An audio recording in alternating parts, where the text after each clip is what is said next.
So yesterday we saw the resignation of the Deputy Prime Minister after she was found to have breached the ministerial code.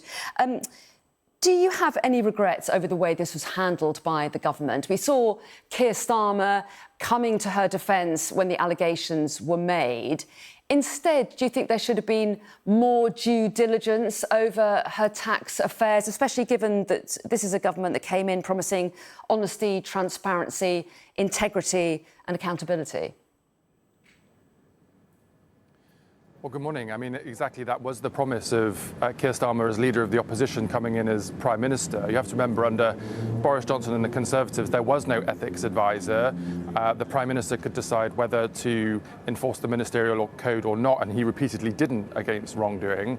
Under Keir Starmer's leadership, immediately in our first year, we appointed an ethics advisor. That ethics advisor is independent and so can open investigations irrespective of whether the Prime Minister instructs him to or not. And that's what happened this week. The former Deputy Prime Minister referred herself to the system. The facts were established. The independent advisor wrote to the Prime Minister, said that, in his view, Angela Rayner had broken the ministerial code, and then, of course, Angela Rayner resigned as a consequence of that. That is the ministerial code and the ethics process in practice as it should be, and that's why that unrolled this week. You promised a government that was different from the last, but this is the fifth minister to step down after allegations of misconduct, and you've only been in government for just over a year.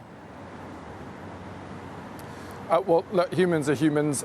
People have pasts, they make mistakes. These things happen. The important point is that the system works, so that when these things do happen, as was the case with Angela Rayner and her stamp duty liability, the process kicks in. It's an independent view. There's a very clear view about whether the code has been breached or not, and if it has, there are obvious consequences. But it's not a great record, is it? You have to admit that. Whether you're a junior minister or the Deputy Prime Minister.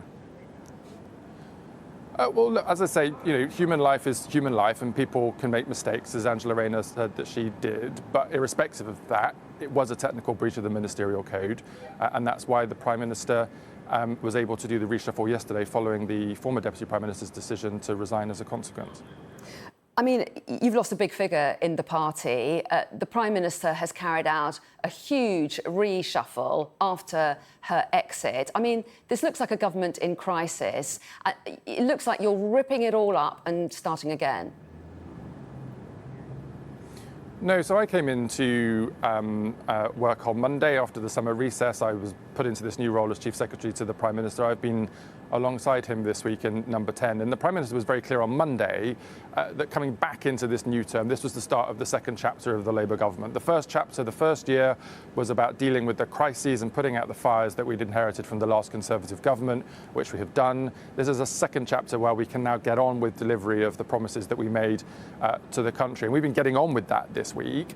The fact is the Prime Minister had been planning to do a reshuffle on a slightly slower timetable and had started to think about putting the ministers he wanted in the places to really drive on delivering reform in line with the public's priorities. And that was accelerated and brought forward as a consequence of the former Deputy Prime Minister resigning. But I don't think anyone can suggest that the Prime Minister didn't act decisively in line with the ethics advisor's advice and then put in place the reshuffle that he had already been planning to do. Yvette Cooper spent a long time as chair of the Home Affairs Select Committee. She was Shadow Home Secretary. I mean, she knew her brief, didn't she? Yet she's been moved from the Home Office. I mean, is that an admission that she hadn't got a grip on immigration? Is that what this is about? No, not at all. I mean, Yvette Cooper, when she was Home Secretary, came in, and you have to remember the situation that we inherited from the Conservatives was that the former government just stopped even looking at asylum seekers' applications. That's why so many people got built up in these hotels just waiting with nothing happening. That was the inherited crisis that Yvette Cooper had to get a grip of. She also got in place this returns deal with the French government. That was a huge diplomatic win, which is the type of skills that we need in the Foreign Office and which she'll be brilliant at as Foreign Secretary. And then, of course, we've got Shabana Mahmood coming in from Justice Secretary to Home Secretary to get a grip of the boats and the Home Affairs brief. But why do you need that change of personnel? Sorry to interrupt, apologies for interrupting, but if she was doing such a good job, why is she being moved? Well, because this was a reshuffle and the Prime Minister wanted to decide who to put where in those circumstances. And I'd say Shabana Mahmood has shown that she's able to deal with big crisis. She came in as Justice Secretary last year with the prison estate capacity maxed out, having to let prisoners out because the last government couldn't control the justice system. She's got a grip of that system, but one of the hardest tasks that we had coming into government. And because the Prime Minister decided to ask Yvette Cooper to become Foreign Secretary, he couldn't think of anyone better than Shabana to come in and get a grip of the big challenges that we face in the Home Department. Well, some would say that your biggest challenge is the economy. Growth is stalling, and you have a multi-billion-pound black hole that you have to fill. The prospect of tax rises again in the autumn, and yet Rachel Reeves stays in position. Yeah, Rachel Reeves was confirmed as Chancellor immediately at the point at which the Prime Minister confirmed that a reshuffle was going to happen. That was the right thing to do. Look, actually, growth in this country has been the fastest performing of the 7 wealthiest nations in the world in the first half of this year. So whilst it's right to say that we do have many challenges in the economy that we're working really hard to deal with, and it will obviously take some time to do that, in comparison to our international competitors, lots of our early decisions are really starting to come through. And that's why people at home have seen, for example, 5 cuts to the Bank of England base rate, which means that their mortgage payments will be coming down. It's why we've seen the fastest growth in the G7 in the first half of this year. And we need to go further and faster on that. And we'll be doing that with Rachel Reeves as our Chancellor. Let me also just ask you about Pat McFadden, because he's going to head up this new super department covering work and pensions and skills as well.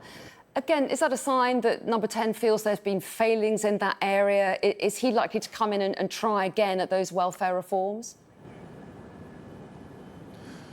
Well, we've got in place a process, the Stephen Timms review, to look at the reform of the welfare system. But we know we've got a big job to do to help get people back into work. We've still got 1 in 8 young people coming out of school and going on to universal credit, as opposed to finding training or work opportunities and being able to set up their lives for success with great careers. So we've got a big job to do at the Department for Work and Pensions. And the reason we brought skills into that brief, to take the young person example I've just given you, is because we need the skills system as well as the benefit system to be really work focused for those people who can be supported to be able to get into work and then have successful careers. And we all know that Pat McFadden is a brilliant minister that's able to get a grip of these types of difficult issues and drive forward reform. And that's why the Prime Minister put him in as Work and Pensions Secretary as part of our broader approach to driving economic growth, with Rachel as Chancellor, Peter Carl as the Business Secretary, Pat McFadden over at Work and Pensions. This is a brilliant team that's going to really get the economy gearing in the years ahead. With the loss of Angela Rayner, has the left of your party lost a key ally? Is there a worry that there could be a disgruntled wing of the party that feels underrepresented? Nigel Farage says that you face the threat of splits that could mean the government collapses and there could be a general election as soon as 2027. No, Nigel Farage is wrong there. The Labour Party is not going to split and there won't be an early election. We've got a whole range of talents around the cabinet table, and then, of course, a whole range of talents across all of our junior ministers and in Parliament as well. And I'm not going to give factional labels to one of my colleagues or another to define them as in your terms of whether they're left or right. I don't know, I might offend them if I do that. But look, we're all Labour people, we're all in this Labour government, we're all rolling up our sleeves and getting behind on delivering the public's priorities. And I know that all of my colleagues, whether they're helping us as legislators in Parliament, whether they're helping us as junior ministers, or whether they're with me and my colleagues around the cabinet table, we're all absolutely focused on the country and the public's priorities, not on any suggestion of this kind of internal party politics, which is normally the business of opposition parties tearing themselves apart, like the Conservatives, and indeed Reform most of the time. And what are your personal reflections on Angela Rayner going? Are you sad to see her going, and would you like to see a way for her to get back into government?